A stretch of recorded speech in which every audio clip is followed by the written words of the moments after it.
Okay, We Were Liars is this new show that's on Amazon Prime now, and I'm still processing how I feel about this. Now, I've only watched like 2 episodes of this show, and it seems to follow this weird kind of, I don't know, this is almost a genre in and of itself, but I have no idea how like the real world works on this. I know that there's a section of New York called the Hamptons, which is like apparently where all these rich people live, and they have these elaborate houses and stuff like that, and it's by a beach and stuff like that.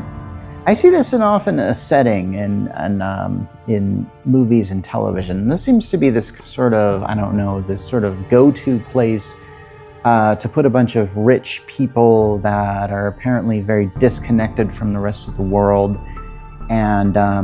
and then they kind of have their little plot lines going on there. Think of it as sort of an American version of Masterpiece Theater. You know, in Masterpiece Theater, there's always like this British guy who lives in this huge mansion and complains about how bad his life is. It's kind of like that. Now, We Were Liars is based on a book, which I haven't read, and these first 2 episodes, I have to admit, this is a show that isn't really drawing me in really well.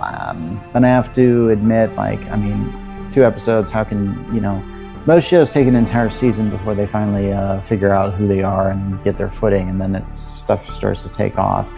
I have no idea if this is a show that's been renewed for another season or whatever, if it's just a limited series. So yeah, I didn't look this up. This is just my initial response on this, or actually reaction, and then rant. I guess the main character, it would be a girl named Cadence, who is part of this rich family, and she has like sisters and a brother, and this is where it gets really complicated. Like, I really had to actually look this up as far as like figuring out all the characters. This is one of those shows that just throws a lot of characters at you and expects you to remember them all, and I didn't. So if you are having the similar problems and you want to leave a comment, feel free. Like I said, it takes place maybe not really in the Hamptons, but it's something that is apparently very Hampton-like, where essentially these characters, they have their own island. So that's kind of crazy. Like, this is a family that's very rich. I don't remember what the dad does, but it's some job, and he's probably a billionaire because, we all hate billionaires now, and so...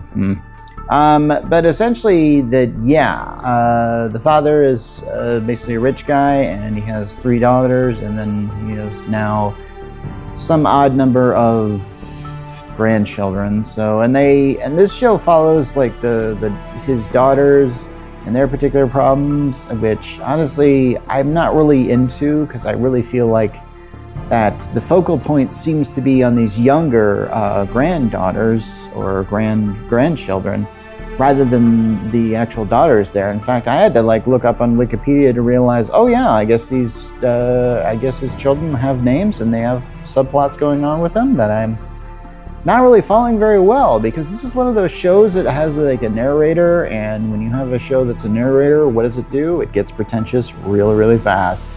And that's kind of what happens here.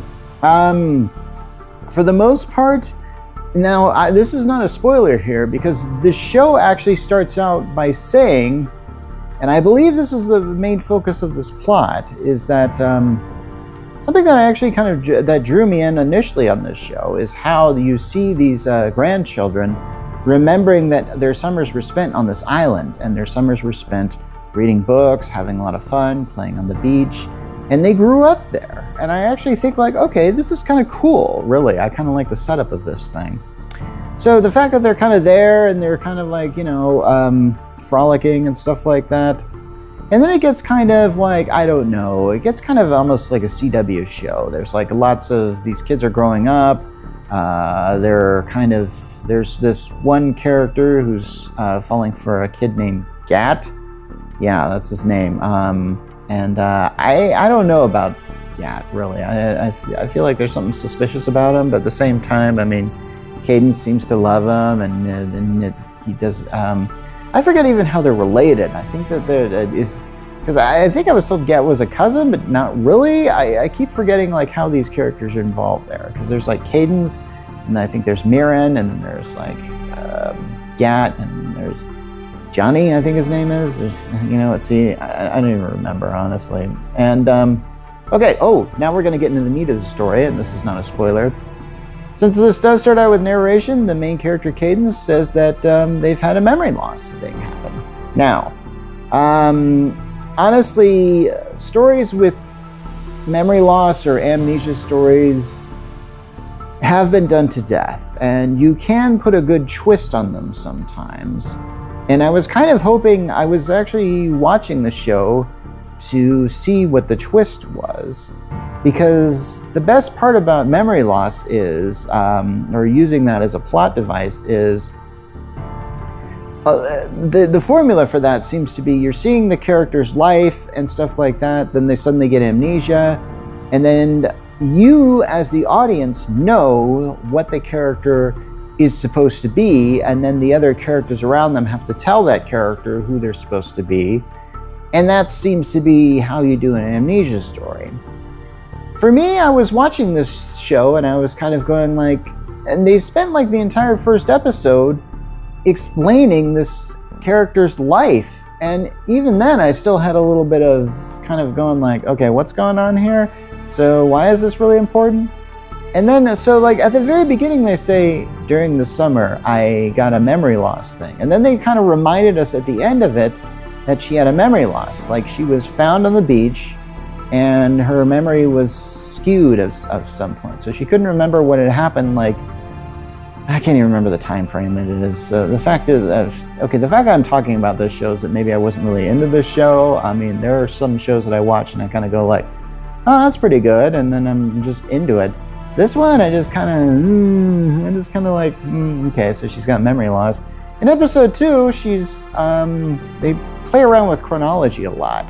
The fact is, I think she gets a new haircut or something like that, because in her pretentious narration, she says like, this is what you do after a memory loss thing. You change your identity and you change the person you look in the mirror. Personally, I think that's just done so the audience can tell chronologically where they are in the story, so that whenever we see the main character Cadence as a blonde, that's before that's BML, or before memory loss, and then when we see Cadence as this kind of brunette or darker haired character, that's sort of after the memory loss. That's really cheating, guys, but I mean, I get why you did that. I mean, I guess so, and you know how shows are these days. I mean, chronology means nothing now. They just kind of like, oh, here's something, here's something, here's something. This is very similar to a show called Sirens, which I also did a rant on, which also took place on an island, which also took place near New York, and stuff like that. But these are just because the setting is the same doesn't mean that the plots are all alike at all. So in other words, this character, Cadence, is sort of trying to figure out what happened on that time and whatever. And here's the thing, whenever you get to the memory loss thing, like there's always some event or some like, it used to be that, remember how they used to do amnesia stories before? Somebody would get hit on the head with a frying pan, then they would get hit on the head again, and they'd regain their memory loss. That is, of course, not scientifically possible. And that's really pseudoscience right there. But I sort of get the feeling like, at some point in time, this character is going to wake up and they're going to have their memories come flooding back. When that happens, I imagine there's going to be a whole crap show that's going to happen there. And I don't know. There's going to be, obviously, this is one of those shows that's clearly setting up some sort of big twist. And I'm not really into this kind of thing. I mean, maybe you would like this kind of show. This does remind me of an old CW or WB kind of show, because I feel like the teenagers are sort of in the focus here. And I kind of like the sort of almost nostalgia that this kind of thing, that this character has associated with this island. I think there's actually one shot of this island where they kind of show like a map of there, and I'm kind of like, wow, that's good. And could you linger on that shot for a little while so I can see this kind of island here? Because I'm kind of like into this here. It's kind of into that part of it. But as far as the character drama and certain like that, I mean, yeah, I kind of shut off and stuff like that. And the way they're doing this memory loss thing isn't really very original, and they could do this very well. For example, if we had no idea who this character was, and if these characters were telling this character who they are, that would have been awesome. Could we do that? Anyway, it's Mark from the Gate Church, signing off.